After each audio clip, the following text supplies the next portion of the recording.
Fil-waqt li jindirizza l-problema ta' nuqqas ta' impjegati varji fil-qrati, il-Gvern għandu jara li dawn ikunu ħaddiema kapaċi. Hekk qal il-Prim Imħallef Market Kuti fid-diskors tiegħu fil-ftuħ tas-sena forensi.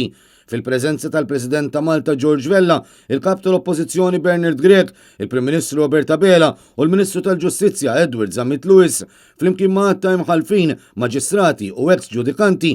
Il-Prim Imħallef qal li l-ġudikatura għandha bżonn pjan fit-tul mingħajr ma wieħed jellimina r-riformi li għandhom ikomplu jsiru b'mod immedjat.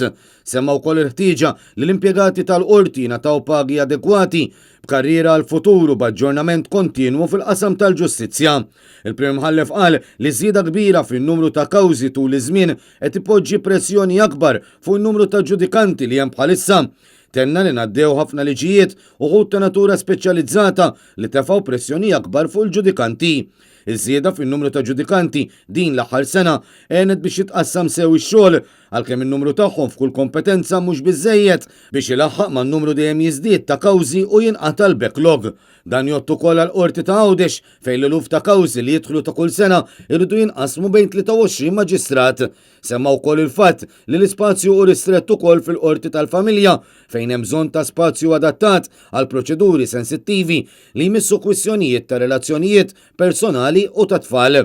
L-istess jista' jingħata l-qorti kriminali fejn hemm awla waħda biss biex taqdi ċelebrazzjoni ta' ġurijiet u smigħ ta' appelli mill-qrati inferjuri. U appella wkoll il-medja biex jirrapportaw b'mod aktar fatwali l-aktar dwar proċeduri li jkunu għadhom ma ġewx deċiżi.